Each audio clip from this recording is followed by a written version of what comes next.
We are back from maternity leave, relatable listeners. Happy Monday, and we have a very special guest for you today. We've got Kat Von D, the famous tattoo artist and musician. She is here to share her testimony of how she recently, in the last few years, became a Christian. She shared this beautiful video of her baptism, which received so much attention, mostly positive attention, but a little bit of negative criticism as well. Let me play you a clip from the video that she posted.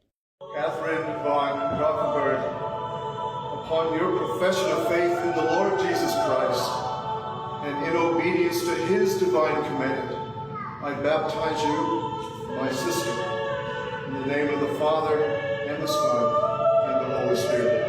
Amen.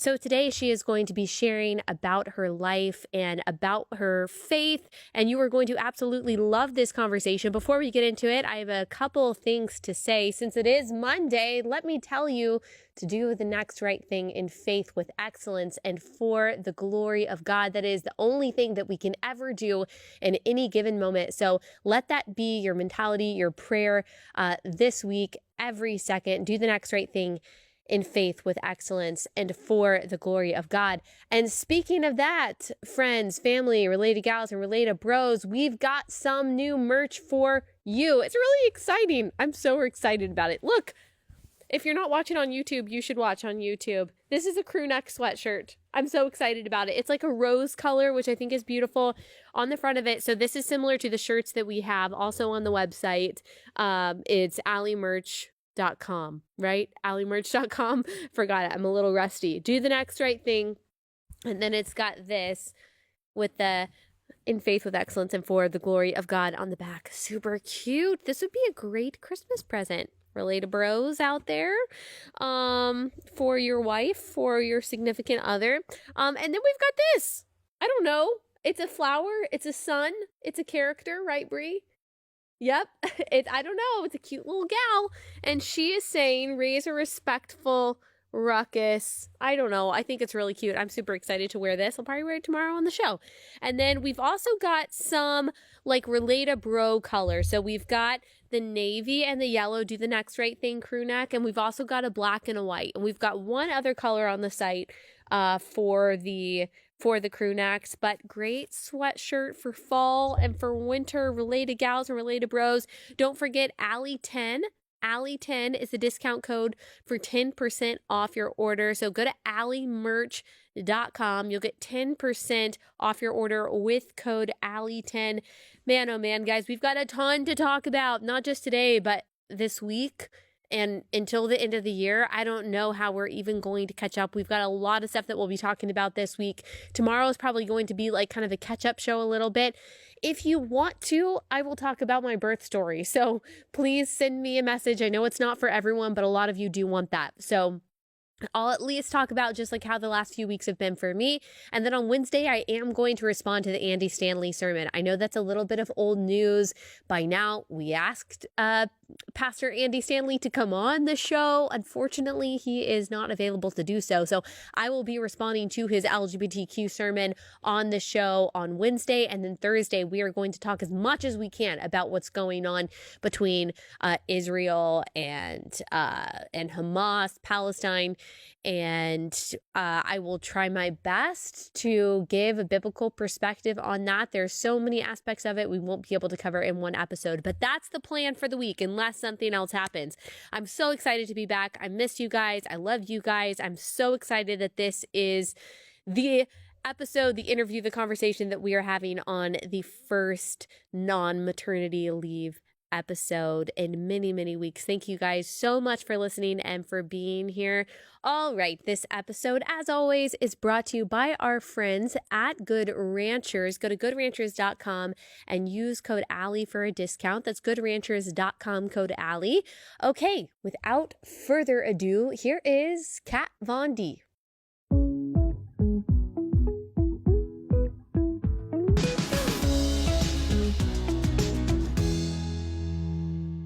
Kat Von D, thanks so much for taking the time to join us. Yeah, thanks for having me. Okay, your full name. Can you pronounce your last name for us? Yeah, so my full name is Catherine von Drachenberg or Drachenberg.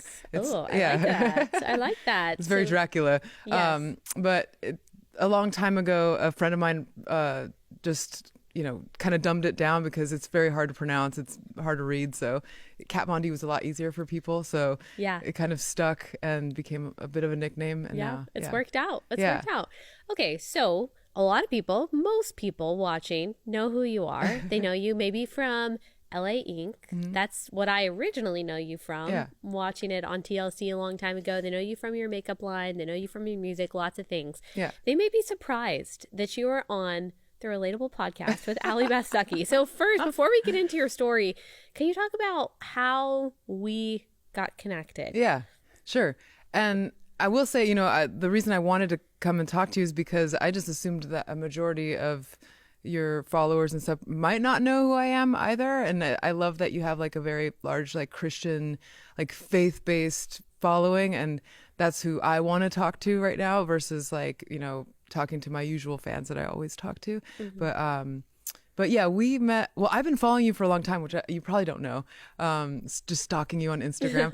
But I love your podcast and been listening to it a lot. And you actually like helped me find a lot of the answers that I was looking for at the time. And then I remember I DM'd you a few times about like looking for a specific. I saw a clip of like a debate that you had or a conversation that you had regarding like Catholicism versus Baptist or Protestant. Yeah. And so I was like, oh, I really want to see that, and I'm going to see if she'll see my DM. And then you did, and then you recommended a Bible, which I got, and I'm so grateful for because it's really helped in my Bible studies. So Good. So I feel like we just kind of connected through that. Yeah. Yes, the ESV Study Bible. It also helps me so much with all the questions that I have. Yeah. Yeah, so when you did your Instagram live, a lot of people reached out to me and was like, oh my gosh, you know Kat. And I was so thankful that you messaged me, and I loved your baptism video, which we'll talk a little bit more about. And I don't think you know this, but I really wanted to ask you to come on the show after that. Cool. But I didn't want you to think that I just wanted you for a guest on my show and really like I cared about our friendship and like our back and forth that we were having. And so I reached out to Bree and I was like, I really want to ask her, but I just don't want her to think that I just want her for Relatable. I want her to know that I really care about her faith and her story just like from a friend perspective. Yeah. And so I had the same feelings too. I was like, I want to ask her, but I know she's on maternity leave and I know what it was like. Like I took 40 days off after I had my baby. I was like, I didn't talk to anybody. Yeah. So it was like, I was very strict about that. And I'm like, I don't want to be like, hey, I know you've got like bigger fish to fry, but like, can we talk? And so I was just so grateful that you even made this happen. So yes. And then, you reached out to me and you said something about it because I'm sure after the baptism video that you got a lot of requests for interviews. Did you? I did. I'm sure from conservative and Christian media. And so that's the same thing. I was thinking the same thing. I'm like, oh my gosh, she probably has so many interview requests. So I feel like God really did just bring it together when you reached out to me and asked to come on the show. I was like, oh my gosh, yes, absolutely. So I'm so glad that we made it happen and people are so excited. That's so cool. excited to hear your story. So before we even get into how you became a Christian, I kind of want to go all the way back. Sure. So who is Kat Von D? How were you raised? Well, I was born in Mexico in 1982, and my parents they were missionary Christians. They were both from Argentina, from South America. And so at the time of the birth of me and my siblings, my dad was on a mission in a very tiny pueblito in the middle of nowhere in Mexico called Montemorelos. It's in the state of Nuevo León, which is about 7 hours south of Texas. And he was building clinics in places that just didn't have them. And my dad's a pretty inspiring guy. And so we were born in a literal third world country environment and had no idea. And it was one of the most abundant times in our lives. Like I remember like the floors in our house were just packed dirt. We had no running water, no electricity. And I remember spending my first memory of my first Christmas was on those dirt floors, opening up like a little homemade present that my parents got us. And it was just an amazing time for me. When I think about those years, it's like, they're some of the best best years of my childhood, and hopefully I can kind of somehow give something like that to my son in this crazy wonky world we live in now. But so we were brought up obviously with God in our household. My parents were quite strict with that, and we moved to America by the time I was 6 years old in Southern California. And I talked to my pastor about it now because I ended up straying. I ended up like being a pretty wild teenager and leaving home at the age of 14, running away and putting my parents through a literal hell that I've made amends for now. But I had a lot of questions as a kid, and I don't think my parents were equipped with the answers. And so that's like one of the things that as a parent now, that I really want to be able to do with my son when he asks questions. And I don't want it to just be like, oh, well, we just believe, or it's just like, that's what faith is. You just got to believe. And it's like, yeah, but I have legit questions, like whether it's, elementary school level of dinosaur questions to like what the resurrection was. And they didn't really have that. So I did go to Bible studies as like a child. Like I remember until my early teens, I had read the Bible twice, but I read it not really like understanding, or I just read words, front to back. And so, sorry if I jump around, you can always stop me. That's okay. But I ended up, going astray in a way. Like I think I discovered punk rock music at a very early age, and I don't want to blame that for my decision to like walk away from God, but because in reality, I think that's what actually brought me back to God. But was just this free thinking mentality, is like to question everything, especially authority.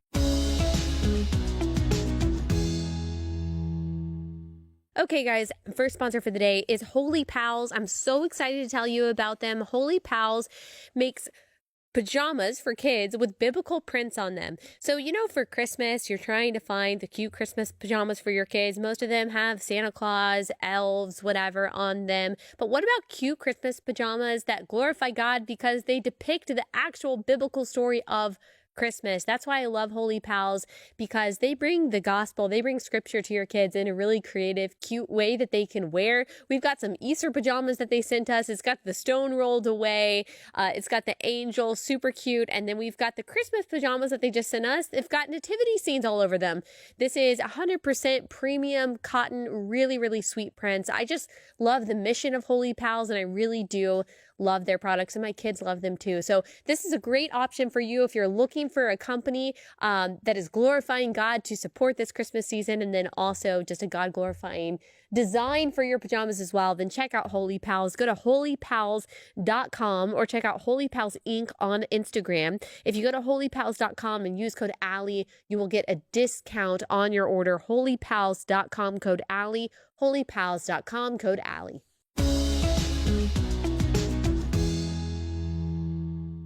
And this was when you were kind of early teen, because you said you ran away when you were how old? 14. Yeah.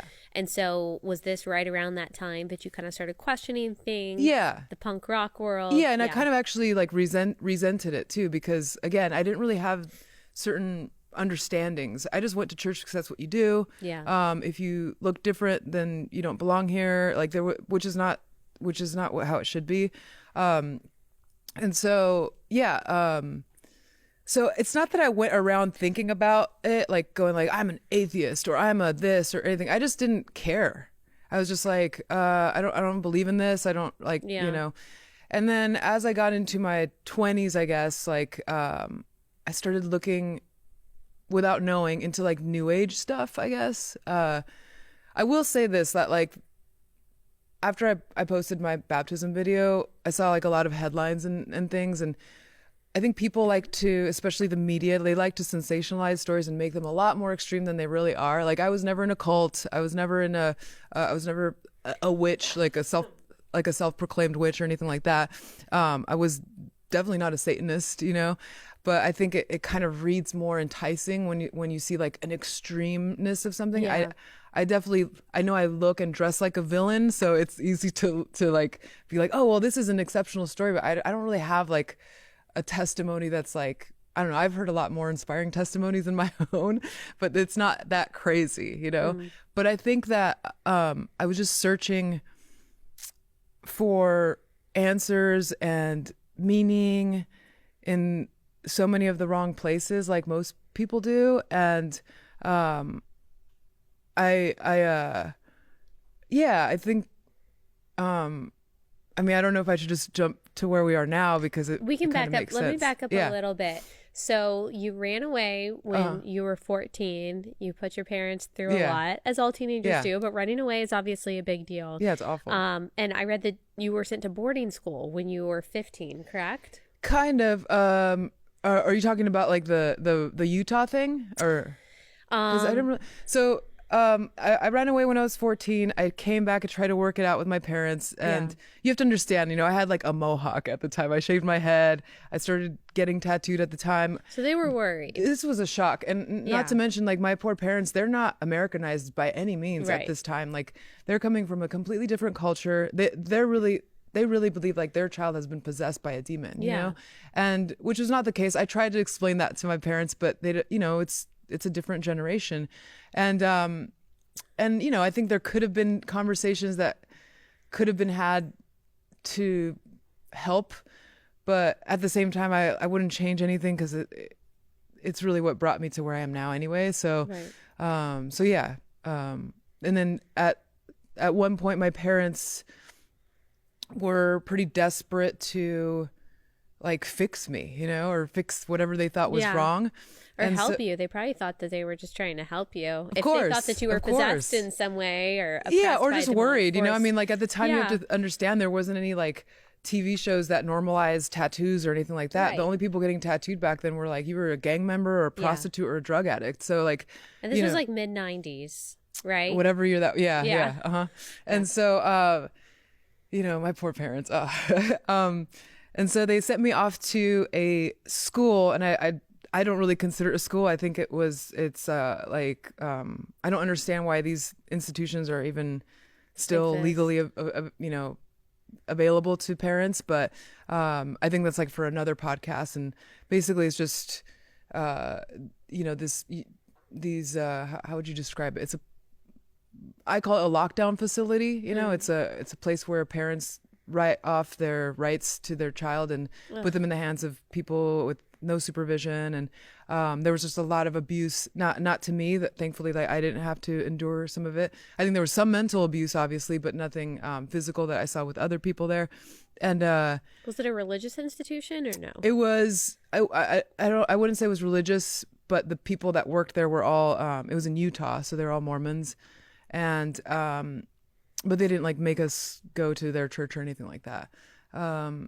And no, it was just, I think honestly, it's like a big scam where they just scam like scared parents out of money. And I was there for about 6 months. I lied my way out of there and then was taken to like another, like kind of like a transitional boarding school, like situation. By that point I started drinking, You're about 16, 17? Yeah. And so I started drinking not for fun. It was for to cope with probably some of the trauma. And I didn't understand that was like kind of the beginning of my addiction. And I came back home, tried to work it out. Didn't really work out. At that point, both my parents and I like agreed, this isn't good for any of us. You should probably go on your own. And so I had already started tattooing at that point, and I was making a lot of good money for a teenager and living in really rough areas. And were you in LA? Yeah, I was outside of LA in San Bernardino, which is about an hour and a half, 2 hours with traffic. And yeah, so and then I fell in love with tattooing. You know, I really saw that as a calling. I was good at it. I was good at people. I was a good listener, and I was an artist, so it just, you know, worked out. And then I just like started quickly kind of outgrowing the little ponds that I was in, and so I would jump to like another tattoo shop with more experienced artists, and then I made my way towards Los Angeles, and yeah, and I guess from there I got on TV, I guess. Yeah. And when did you know that you had artistic talent? since I can remember. Yeah.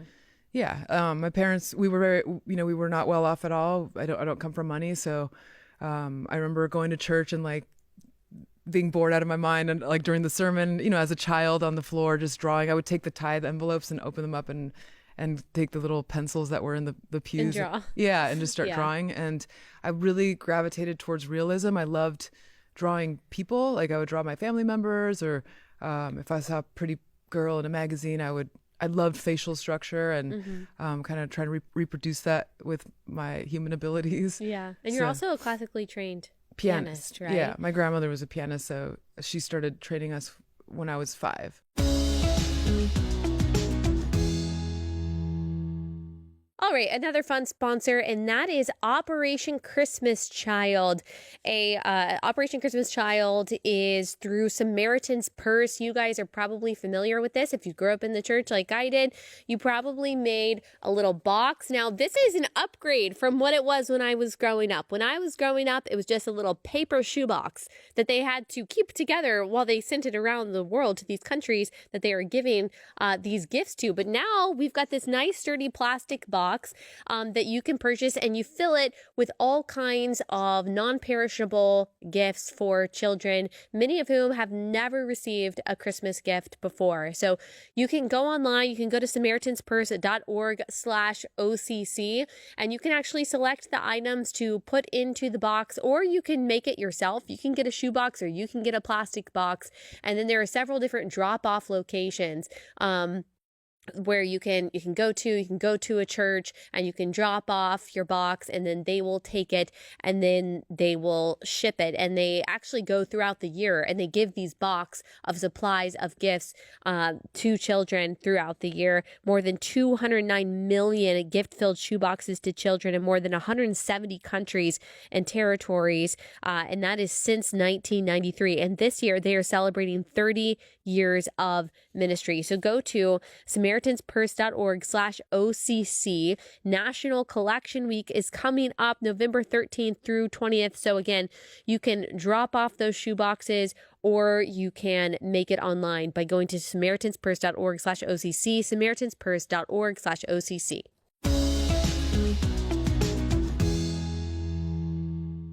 So you, like you said, you jumped to bigger and bigger ponds, got closer to LA as a tattoo artist. At this point, you're like late teens, early 20s? Yeah. Yeah. And how old were you when LA Inc. started? So I first got on a show called Miami Inc. and Right. I was 20, barely 21 or so. And I was, at this point, a full-blown alcoholic. I was drinking all the time. I got introduced to drugs at that point, but I was functioning. So, like somehow I miraculously like showed up to work every day and I did a great job, Yeah. and then, but behind that was just, this growing addiction. And, I did Miami Inc. for as long as I could, as long as I contractually had to, because it was a very miserable experience.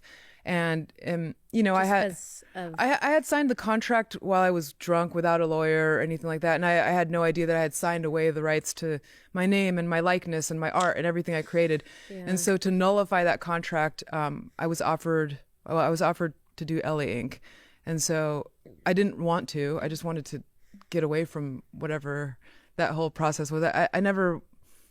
I wasn't the type of person that was like, I want to be on TV and I want to be famous. I just like loved tattooing and I wanted to be a good representation of the industry that I was in.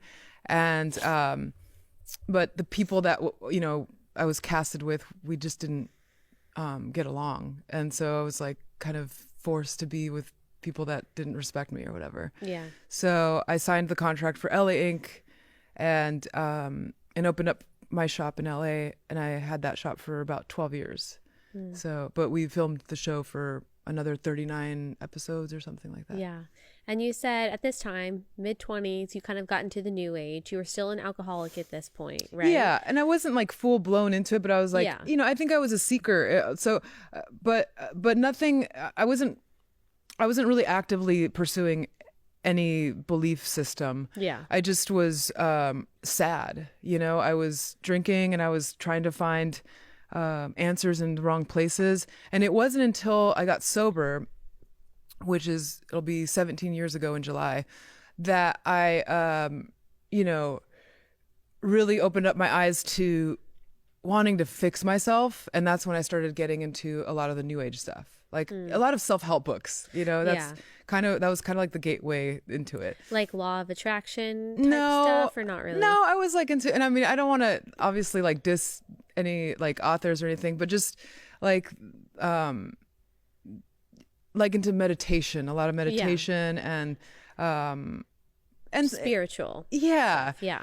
But so yeah, it wasn't like I was like, I'm gonna go sell my soul or anything like that. I honestly like Satan is not on the radar for me. So yeah, when I got sober, I didn't go to AA. I read the Big Book, which I loved, and I still love that book. I feel like I do have notes, but like, you know, I think in general, like doing a 12-step for everybody would benefit from, you know, doing your inventory and making amends and doing all that stuff. That was very helpful for me. You know, they really talk about having a higher power, and that's the part where I'm like, oh, I feel like you're missing the God part, because like, you know, they won't like have like they don't ever talk about your higher power can be this cactus in the corner, you know. It can be Ozzy Osbourne or something, you know. It's not, whereas like for me, I feel like I've been sober for a long time, but I don't feel like I was free from all it until I found God, you know. And I feel like that would be so cool if, I mean, whatever, I'm not gonna really diss on the AA program because it helps a lot of people, but so yeah, I think that's when I just started looking into that type of literature, and then I started learning about transcendental meditation, and I was like, oh, like it was always these very like short-lived band-aids on a sinking ship, you know. That's kind of how I see it. It's like oh, this feels really good, and I'm like so at peace, and I've like been able to like you know, I'd have anxiety at the airport, and I'd go into the bathroom and like say my mantra, and then and I'll be fine. It's like, but it was these crutches, you know? Right. So now I'm going to fast forward to like the first post that I ever made about talking about like throwing away my occult books. Yeah. And I think that everybody kind of honed in, my fans included, on the witchcraft books, because there was a lot more of those than there was the others. But I actually threw away all my meditation books, all my books on yoga, all my like, it wasn't just the stuff that people considered spooky, which, you know, I don't think some of it is, but and I think that it's easier to look at like a story, like what I wrote, and mind you, I prayed a lot about that post prior to doing it. Like I spent time on writing that caption because I knew the intentions behind it were to like start being able to talk about where I'm at in life, you know. And that was what, 2020? Yeah. Or so? I think so, yeah. And it was such an, so I posted this post on Instagram where I just took a picture of a good chunk of these books that I took from my library. I have a library of like 300 to 500 books. And so this was a very small, like a small amount of books out of that collection that I just wanted to get rid of. Like I don't want to say that they were haunting me, but it's like, I already knew they were there. I have my son who's growing up and is becoming curious. And it's like, you know, there were some art books I threw away too that weren't in that picture that were like, I don't know if I want my kid to look at that, you know, like, but to me, it was like, I came to this really awesome realization that night that I decided to post that, was that like, I don't want these crutches in my life anymore, you know? And that's what I really saw them as, is like, okay, like, I just want Jesus. And it's a very narrow road, right? Like, I feel like all these other, like these breathing techniques or these, or like spell work or whatever, like, nature worship, all these things, it's like, they're just crutches. They're not really like my answer. And so for me, I would rather eliminate any distractions. And this is just for what works for me, you know?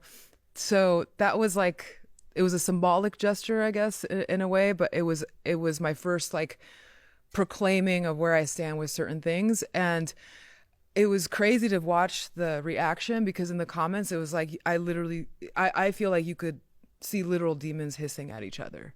And it was coming from both sides, you know, from people that were like, oh, I don't think Aleister Crowley's evil, or hey, like, why would you throw this away? You should give them to people, like that's so wasteful, or whatever, or there's nothing wrong with what I see in these pictures. And then there would be the Christians that were like attacking and kind of saying equally as evil things too, you know, that weren't helping anybody.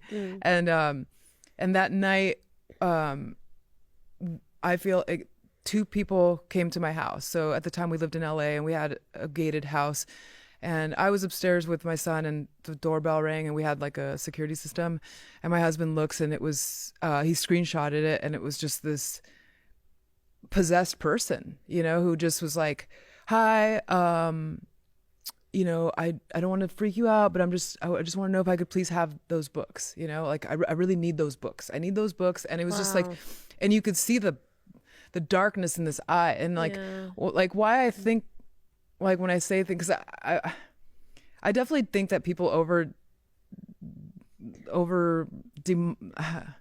spiritualized. No, like, I just think a lot of people, especially in the Christian community, like call everything demonic, and I Yeah. don't think everything is demonic. Yeah. Like, but in this case, I was like, I think this is a definition of a demon. Like, this person is possessed and is no longer in control of what they would normally do, because they're obsessed either with fame or with the desire to bring certain evils into your life. You know, I think that's crazy. You know, my husband ushered him away. Then the second person came and they tried to break into our trash cans, Wow. which I had To already get the thrown. books. Huh? To get the books. Yeah. Which were all readily available online anyway. I mean, I did have like Yeah. first editions of stuff, but it's like, what is it in you that's like so desperate for, you know, like, again, trying to find these answers in the wrong places, a literal trash can. Yeah. You know, and it kind of was like a very like sobering moment for me, because I was like, man, like this, I don't want to have anything to do with this, you know, Right. anymore. Let me tell y'all about Naturally It's Clean. You're always asking me for the link to the cleaning products that I talk about. This is it. It's called Naturally It's Clean. If you go to naturallyitsclean.com/Allie, you'll see my favorite products. I think there's carpet cleaner, multi-surface cleaner, the laundry stain remover. I really like their products because they don't have any fake fragrances. It's safer for my kids, for my family. I feel really good about using it on all my surfaces. Don't have to worry about all of that toxic stuff that's in so many cleaning products, but it's also super effective, especially the carpet cleaner, guys. Like, if you've got toddlers like I do, you know how much you need effective carpet cleaner. This stuff really works. I love it, and I love the ingredients too. All made in the USA, another company that you can feel really good about supporting. Go to naturallyitsclean.com/Allie for 15% off your order with promo code Allie. Naturallyitsclean.com/Allie, code Allie. Naturallyitsclean.com/Allie, code Allie.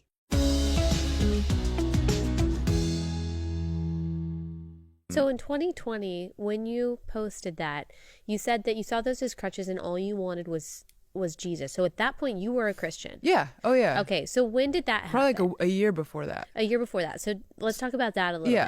bit. How did you become a Christian out of the world of just kind of spiritualism? So funny enough, I kind of blame my husband, or give him the credit. It was during like right before, right when the lockdowns happened. I came downstairs and he just said, "Hey babe, I think we got it wrong. You know, I think we got a lot of things wrong."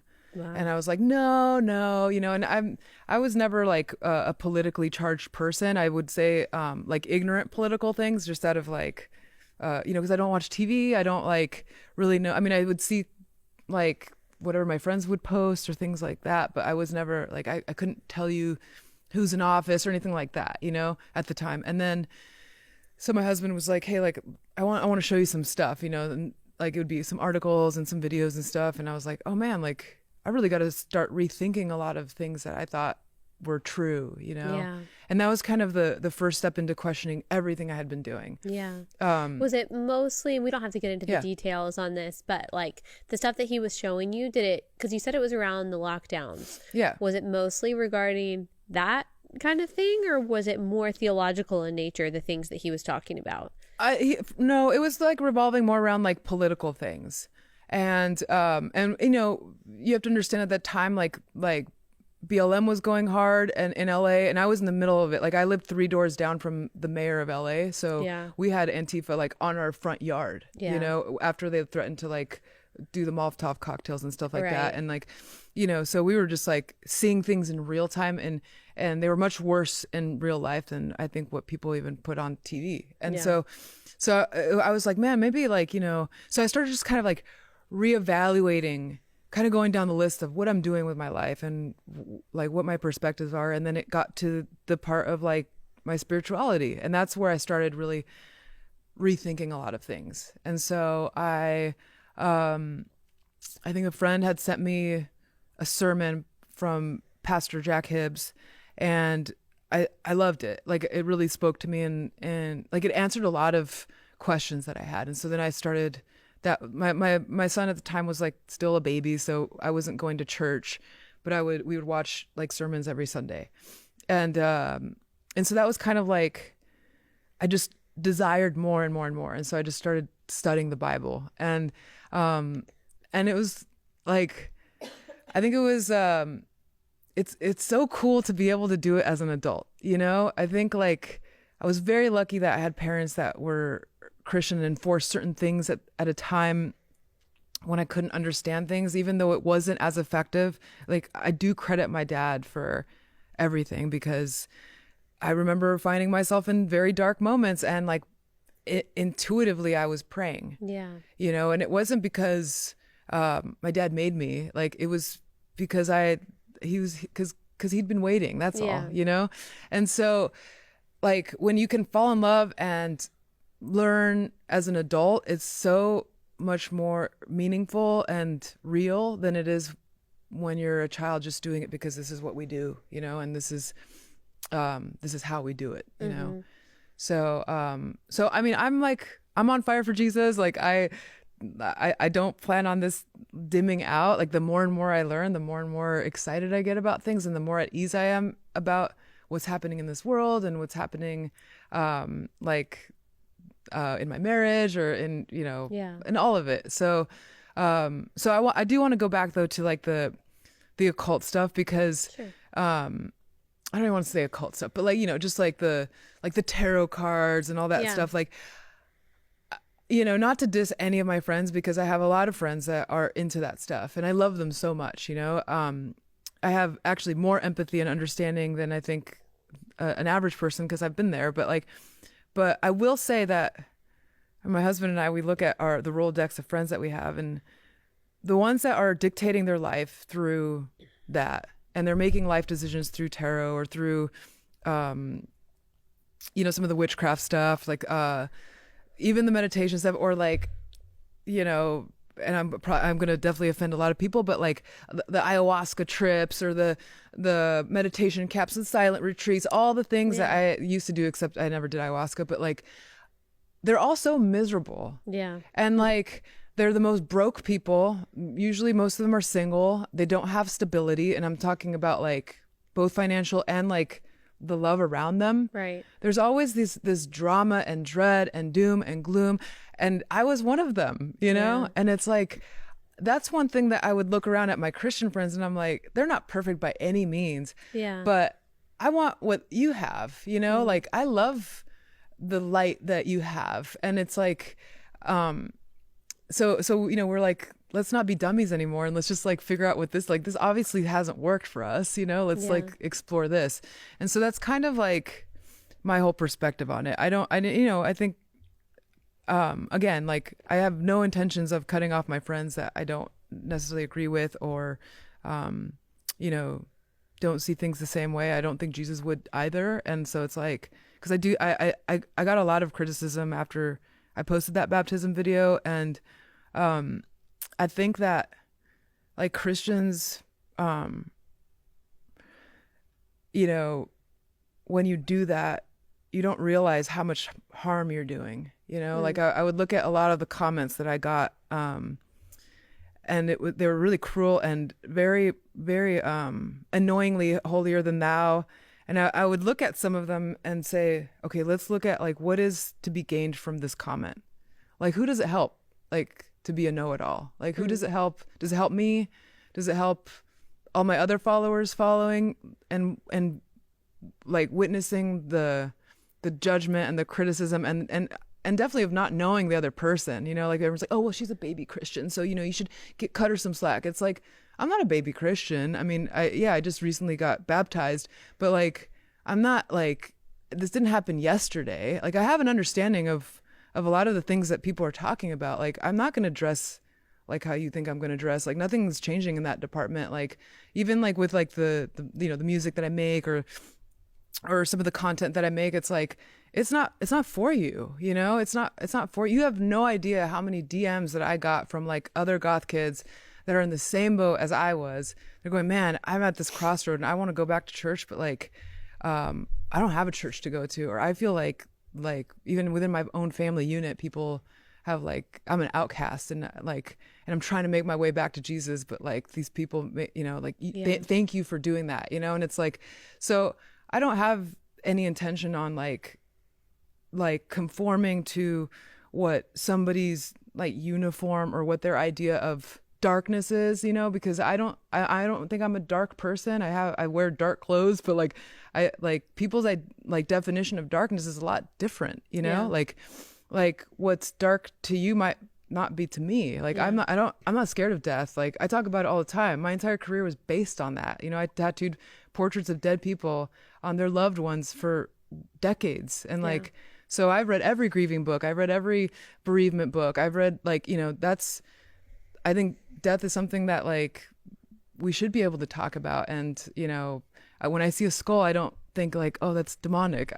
it's just not for me. But if it triggers you spiritually, then keep scrolling, you know, like, or don't listen to my music or whatever it is. But I think that like the amount of like critical Christians on my Instagram now have become such a turnoff to people who are actually seeking God that like I had to just block and delete. Like, even if it's good stuff, I just like, if people talk about, this is not for you, you know? And it's like, you end up pushing people away. And like, the one person that I think about through all this is my husband, you know, because when we got together, we were both not Christian, you know. We got married, and then he's really helped me without knowing find my way.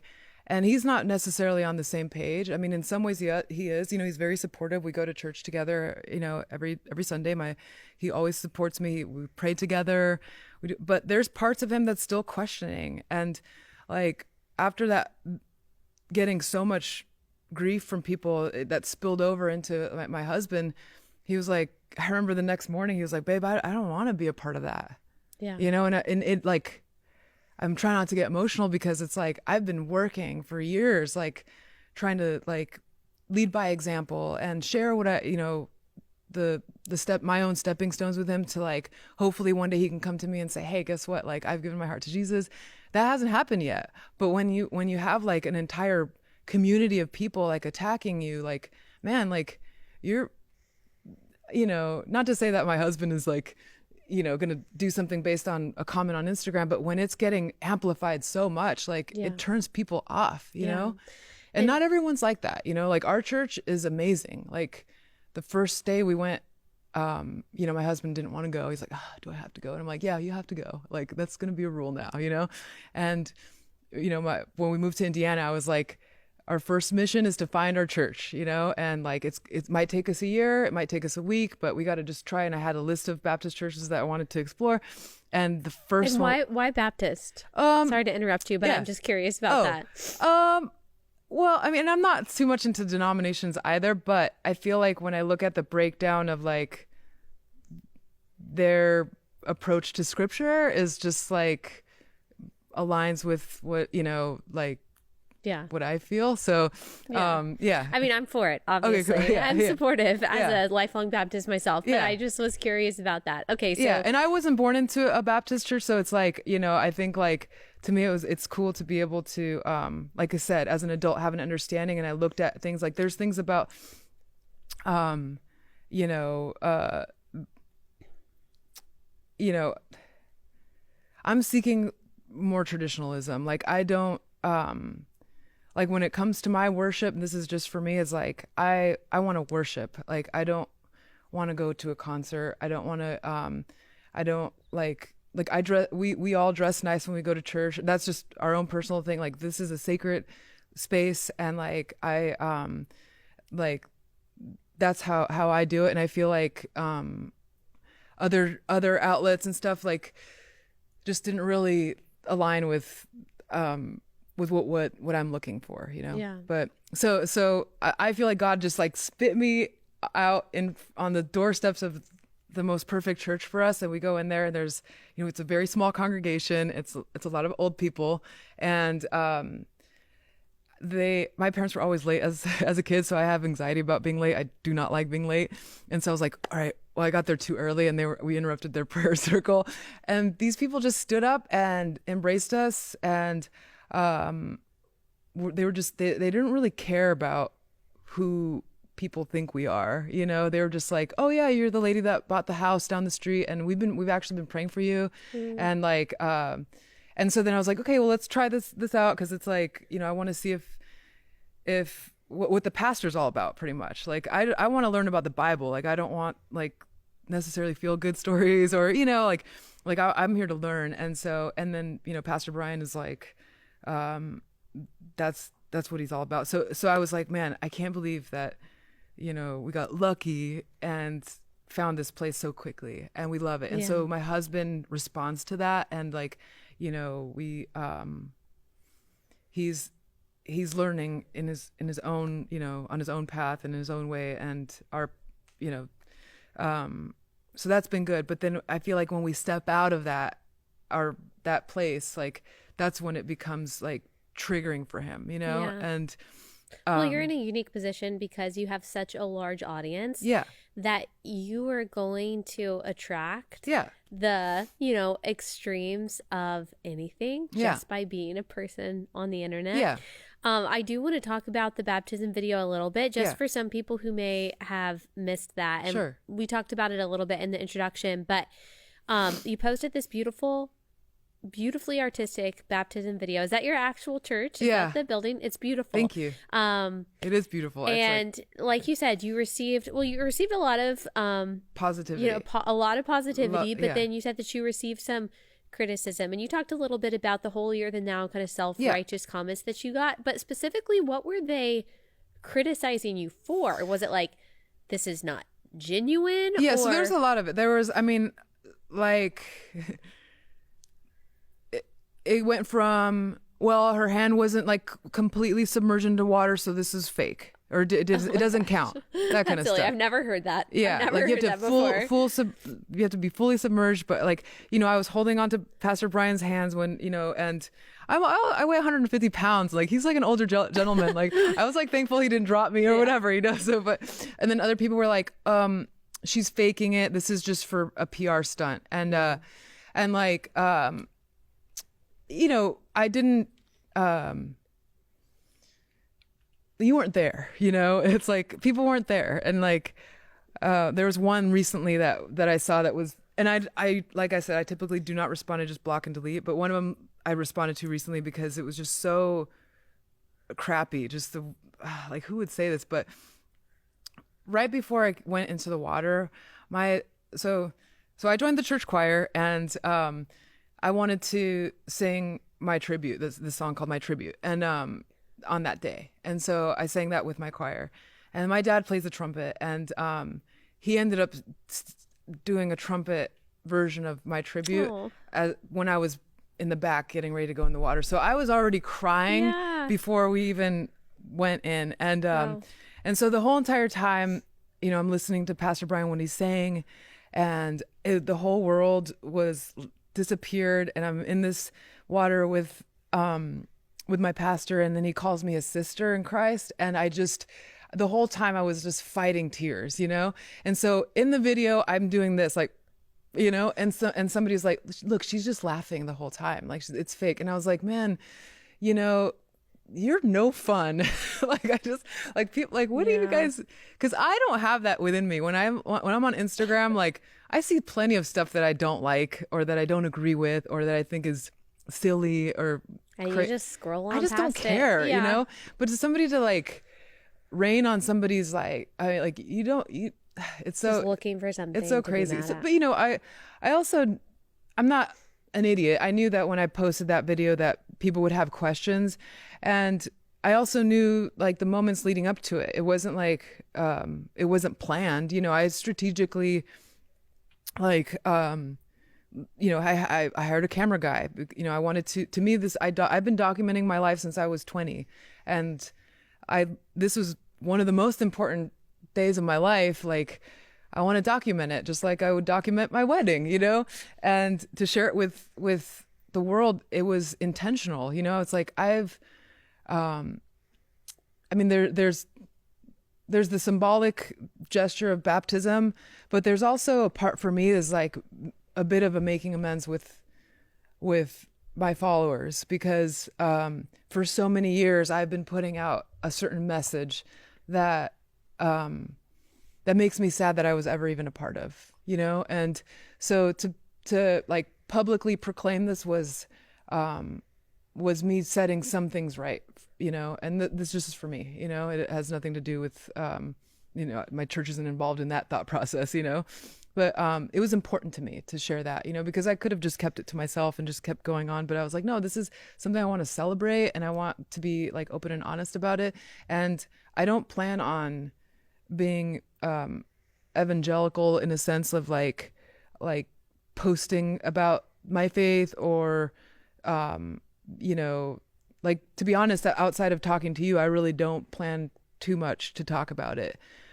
And that's just my own, like, where I'm at with it. You know, I feel like there are some people that have the gift of that, you know, like my pastor, or like you, and like Pastor Jack Hibbs or whatever. And I think that there's some people that like can be quiet witnesses, and that's me, you know. Like, I do better like one-on-one with people. And I feel like now that I've like come out and shared where I stand with my faith, like if somebody DMs me, or if someone on the street comes up to me or talks to me, or one of my friends, which this has already happened, says, hey, like, I want to know more about this, like, totally cool. But I'm not going to be like you know, pounding on everybody's like front door. That's just not I'm Amish about it. Yeah.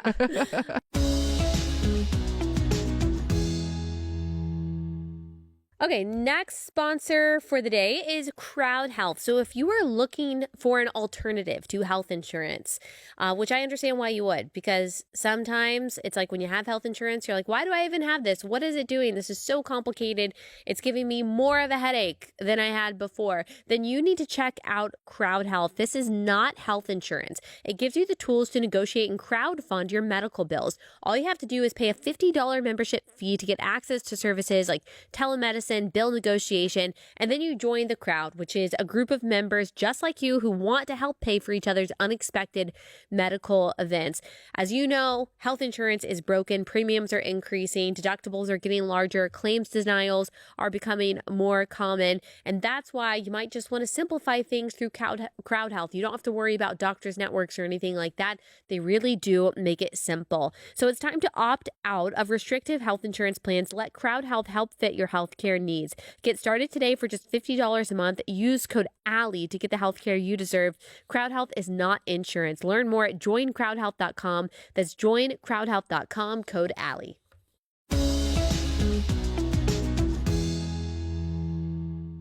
Okay, so I do want to ask a couple questions that some people might have. And this is just as someone who has never been in the punk rock world, not in the tattooing world. It's a totally different world than most of my audience is familiar with, and me too. Yeah.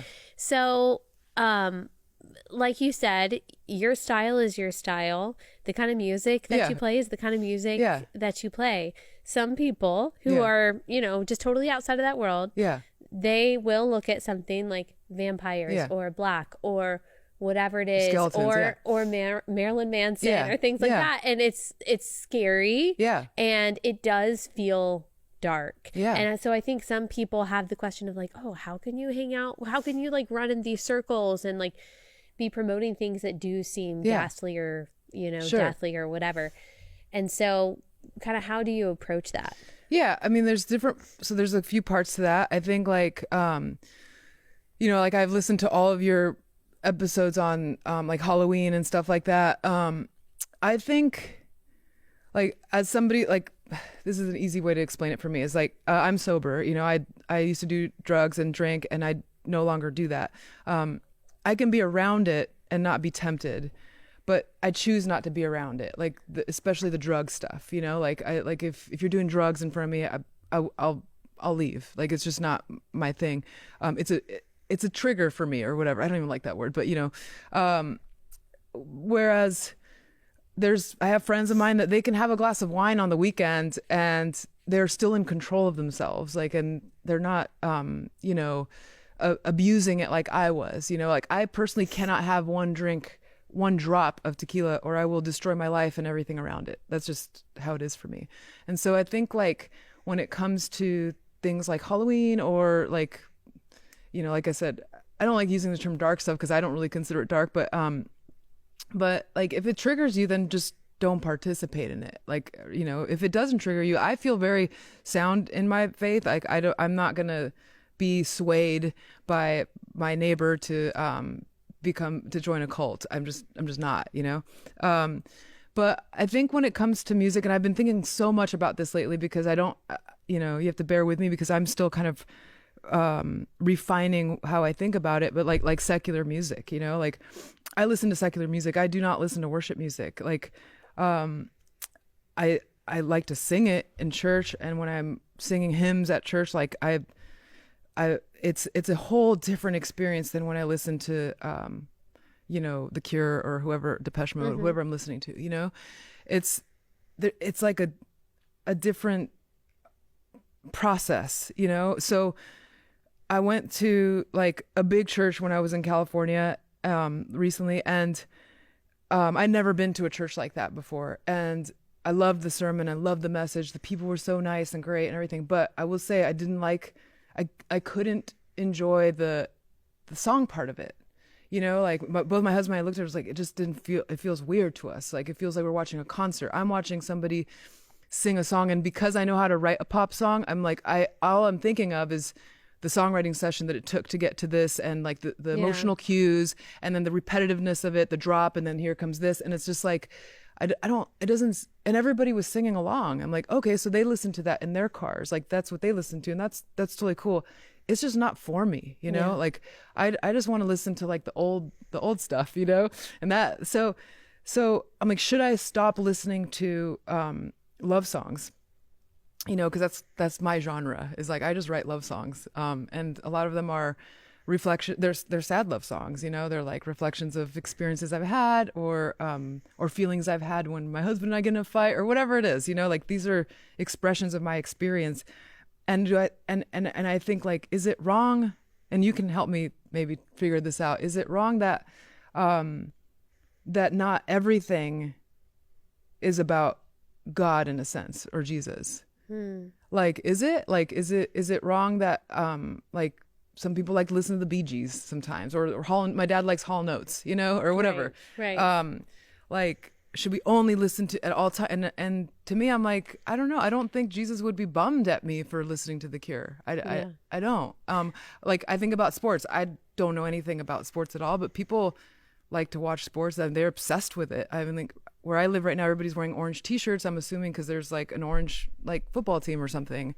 And it's like, is that wrong? Because like, I don't know, you know, like, but they're enjoying it. Or is eating, like, food that's not good for us, like, that's not about Jesus, but we enjoy it. We enjoy this form of entertainment that, you know, at the end of the day, I just know I'm not going to listen to something that doesn't sit right with my heart, with my faith, with whatever, you know, like, there's certain things that I won't listen to, like, and those are my own boundaries, you know, but so I don't know. I don't have the answer to that, you know?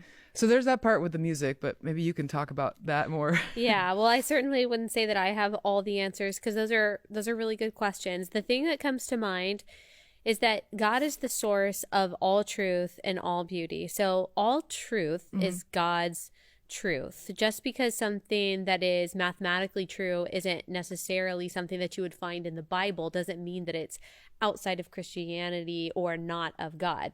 God created it. God Yeah. created all beauty. He created all truth. So something can glorify him, even if it's not, I think, About him. specifically about Jesus or quoting the Bible, because he created that person to have artistic talent. He Yeah. created those words. He created poetry. He created Yeah. literature. And so, yes, I listen to secular music too, but here's an example. Yeah. And I've got my producer is a Swiftie, so I don't know if she'll be offended by this. But okay, so there are Taylor Swift songs that I really like and I can listen to. There are lots of songs like this, but then there are some songs that I hear it and I'm like, I just can't listen to Yeah. this without it feeling convicted. One Yeah. of the songs that I just cannot listen to by Taylor Swift is Karma. I don't know any Taylor yeah. Swift songs. Yeah, so- well, just the whole concept of karma, you know, you're familiar Yeah. with it, people are familiar with it, but she's basically talking about how karma is on her side because Yeah. of all these good things that she's done. It's against this person who is against her. I can't listen to that because like I think about the millions of girls who are taking in the theology of that song and getting so confused and so miserable, like you Yeah. were saying, people caught in Yeah. the new age. But that doesn't mean that I can't listen to, I don't know, Love Story by Taylor Swift. Or like my husband and I love watching The Office. It's entertaining. Is every single part of it God glorifying? No. Or is every single part of it biblical? No. But it's kind of like one of those things like you were talking about. Yeah. Some of it's individual. And then obviously I do think there are objective standards of sin in the Bible too. Yeah. There are some things we definitely shouldn't be listening to, definitely shouldn't be watching because they glorify sin. Yeah. Yeah. So Exactly. that's And so, like a very general answer. So but- vampires for me, it's like the vampires aren't real. I like to me, I think it's entertaining to think about certain things. You know, like you know, when you're a kid, you're thinking like, what if I could fly, or what if I was invisible? What would be Yeah. you know, like these are just thoughts. Like I always thought like this weird people's fascination with wanting to live forever, which would, to me would be like such a curse. You know. Yeah. And it's like so, and how people romanticize that. You know, but or like exorcism movies. Like I used to, that was my favorite genre before. I don't watch horror movies anymore, just not for any other reason. I just don't want to get scared anymore. But some of my favorite movies to this day are about exorcisms. And like, there was like one specifically about the exorcism of Emily Rose, which was more, it wasn't a horror movie. It was more of like a court case movie about like it happened in real life, like where a girl got supposedly possessed by a demon and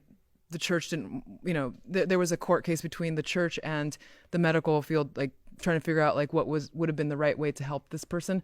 And I reflect on that in such a biblical way. Like I can see like I see demonic possessions, like I say, especially in addiction and in like the guy who came to my door like that night. Like, so when I do watch some of that stuff, like I do think about, you know, my faith. I don't think about like, oh, this is so great and gory. That's not my approach to it. I'm thinking in a more, you know, I don't want to say philosophical, but like I'm thinking about it in a different way than just like getting off on darkness, you know? So, but that's just for me. Like a lot of people don't like talking about death or demons and things like that. Like to me, it's Right. not, I don't have a problem with that. But to go back to answer your other question about like people like Marilyn Manson in my life, or my husband, for example, you know, he writes extremely dark lyrics, which, you know, now that we're at a certain point, he you know, he does plan on retiring a lot of songs that he won't sing anymore. Like people change, you know, like I've said some really cringy and awful things in my past interviews that I'm like, oh, I hope nobody ever looks that up. Or even the books I've written in the past, I'm like, oh, I was a 20-year-old dumb kid. Like, you know, that's not who I am anymore, you know? I met Marilyn Manson through sobriety, you know? I believe he just celebrated 2 years of sobriety now. And like I said, that was a little bit of a gateway for me to like find my way back to God. And so I happily facilitated a friendship over that. You know, I believe that all people have the ability to change. You know, Ted Bundy on his like last, you know, final interview before being killed, had turned his life to God. And so I just feel like why would I turn away my friends who know where I stand on things and know that I will always be an open door if ever the time comes that they have a question, because that happened for me, you know, like when I made my way back, like I remember I called my friend Tara, like my friend Tara never like, you know, banished me, you know, because of the dumb things that I said and did, you know, and we're still very close now because of it, you know? And Yeah. so I feel like when people say things like that, like, oh, how could you be friends with them? It's like, what do you think I should do? Should I just leave this guy with a bad taste of what Christianity looks like? Yeah. You know, like, no, I'm not. And I'm still going to love my friends who are, you know, I have friends who are prostitutes. I have friends who are drug addicts. I have friends who are, you know, going through really rough times, or, you know, people who are cheating on their spouses. This is not all of my friends, obviously, but I have people that go through things, and like, you know, and I pray for them just as much. And I wish that, like, I think that's what I wish the most was, like, if these people genuinely cared about me or my husband, instead of like picking us apart or picking him apart, like, I would hope that you would just pray for us instead, you know, because it's already like hard enough in real life to, like, you know, live through a lot of this stuff, you know, and like then to just publicly like harass or humiliate you, you know. Yeah. Yeah. And also too, like, I don't know, when I look at people, I just don't understand what you're going through, you know. Like, I remember tattooing a man who like accidentally killed his only son, you know, and he got a portrait of you know, that was paying homage, and it's like, how are you still here, you know? And like, I remember that day I was like pulling out of my tattoo shop and I was leaving, and I saw him, you know, bandaged up, and he was crossing the street to go back to his car, and I'm at the stoplight, and he's just passing people. I'm like, the people that are passing him have no idea what this man's carrying right now. And Yeah. it's like, I mean, it's like, and we just treat each other so poorly all the time, you know, just like, Yeah.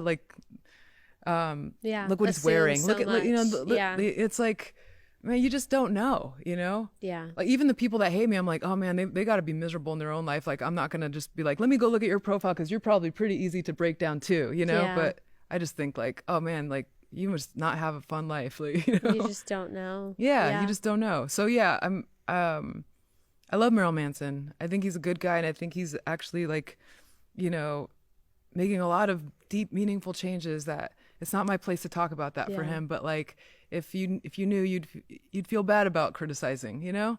Yeah. So so I don't know. Yeah. Yeah.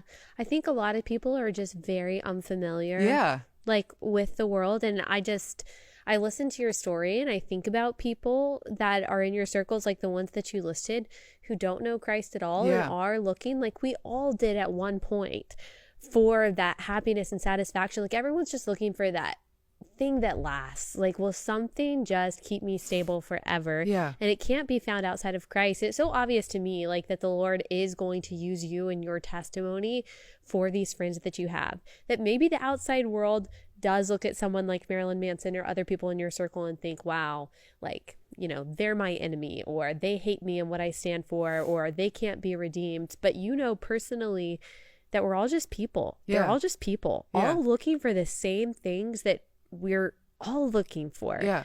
And I just think that you're in such a unique position Yeah. that a lot of people are not, to help show those people like where the love Yeah. is that actually lasts and satisfies.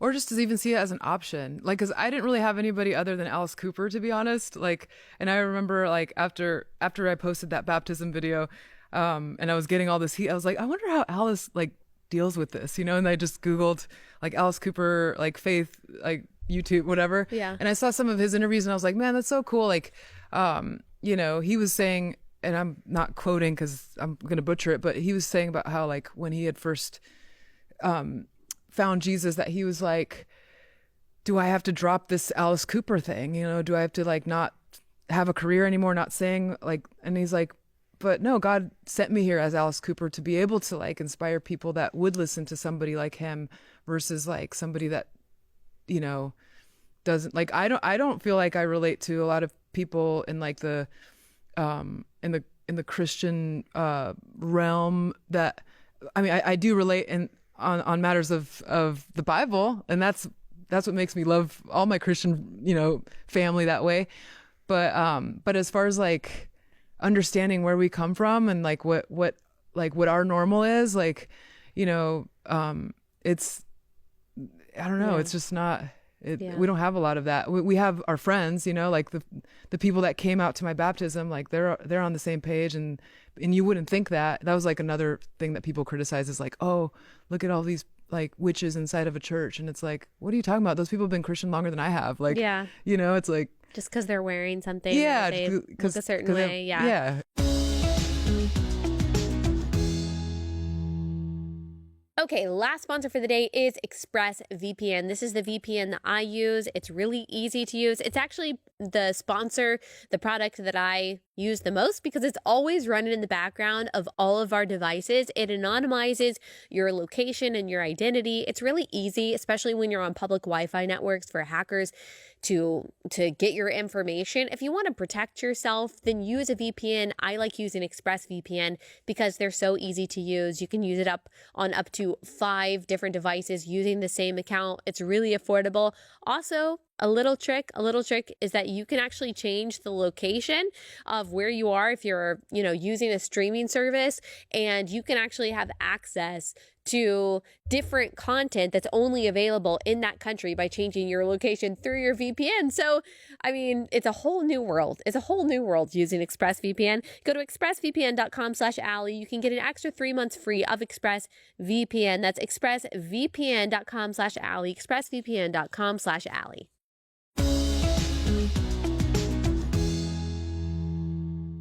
The other thing about like criticizing people's faith on social media, which I think like debates are fine, or disagreements are fine. If someone posts something, like some commentator posts something that's theologically untrue, I might respond to that. But just like judging a book by its cover and saying, wow, this person looks like this or is making this mistake, they must not be a Christian. I think people forget so quickly and so easily like their own sanctification journey. What you're seeing in someone's faith on social media is just a snapshot of where they are. But there was a time like when I was younger that I used to listen to the prosperity gospel and I was into that kind of stuff. I used to have a different stance on abortion. I was a lot more liberal on it. I just didn't know. Yeah. And there were probably people maybe in my life then when I was listening to some of those teachers and having some of those views in college who would have been like, if I'd put that publicly, oh, you're not a real Christian. Yeah. No, I was, but I was still and am still, as we all are, being sanctified. So no one has perfect wisdom. Yeah. And so someone sharing their testimony, I think it's really easy to criticize while forgetting like where we all were when we became Christians. Not saying that's you, but like all of us are being sanctified and learning and gaining wisdom and are changing for the better. And so, and I think like the important change too is like, it's not outward. Cause I see a lot of that, I follow like Christian accounts, and a lot of the content that I engage with is in that world. So a lot of the, how Instagram, the algorithm will show you stuff. So I get a lot of like flashes of people like, oh, look, before Christ, and it was like somebody dressed a certain way, and then it's like after Christ, and they're just like modest and stuff, and they're blonde. Yeah. And I mean, and to be honest, like I've actually been pretty modest like most of my life. I know I don't, but like if you look at like my history, like you won't find naked photos of me. Like I'm just not like, generally that's never been my vibe, but I think that the more meaningful changes like happen, at least for me, they're just groundbreaking changes that happen internally, and that's what people were like. There's like one annoying comment that people put, and I know it's regarding a verse, something about like show me the fruits or whatever. Like we'll see if she's really Christian once a tree shall be known by its fruit. Yeah, and that I'm like block delete, but but it's like I if you would have known my heart and mind before and to where I am now, you would be like, your mind would be blown. Like I told Rafa, my husband Raphael, one time I was like, do you know that like you leading me back to where I am now is probably the reason that we're together now. Like I feel like I'm the best wife and the best mother I can be now because of the changes that I've had. I mean, it's like a deprogramming that has taken place. Things that I used to find attractive are disgusting to me, and it's like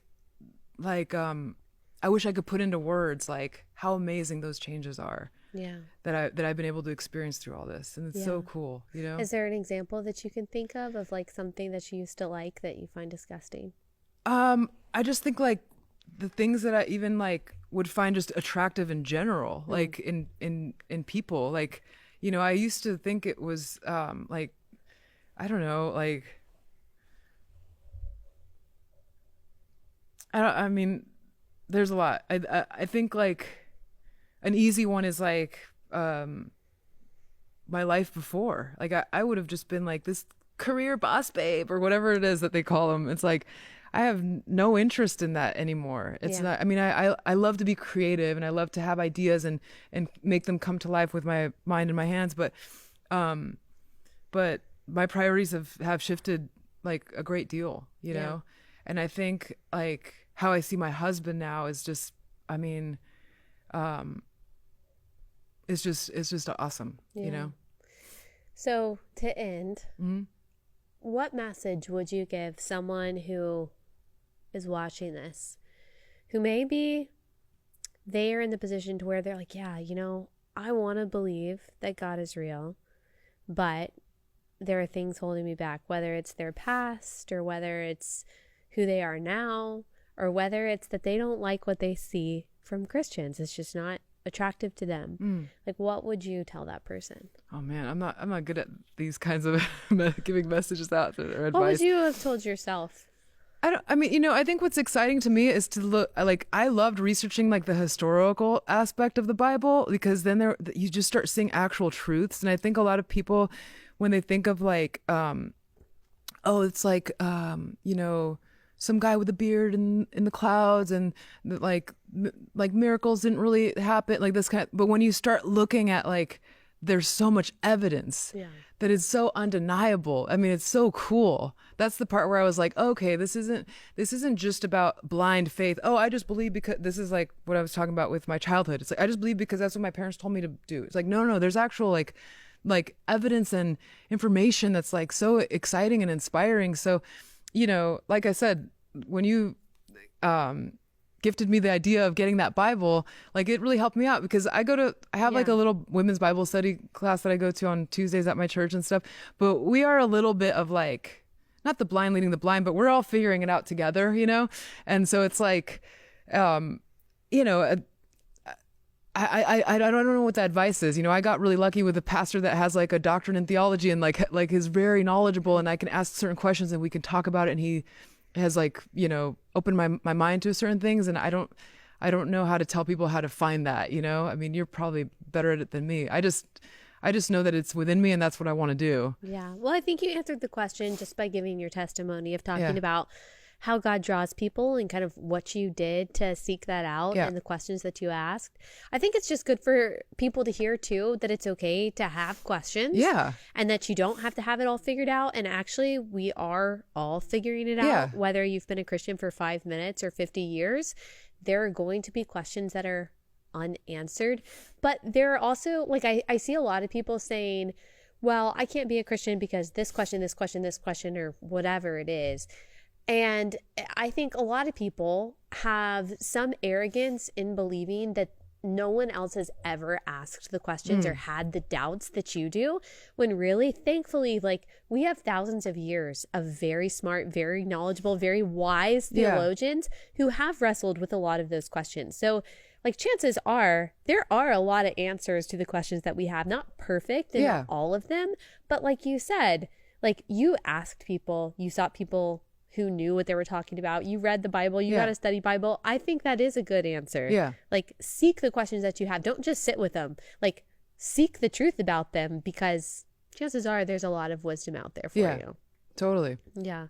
Well, Kat, thank you so much for taking the time. I mean, we could talk a lot more. It's already been 1 hour and 7 minutes. That was a beautiful job sharing your testimony. Oh, thanks. I know it's going to encourage a lot of people. So thank you so much. Oh, no, thank you. And sorry if I rambled a lot. I tend to do that. You didn't. It was beautiful. It was perfect. Awesome. Thank Cool. you.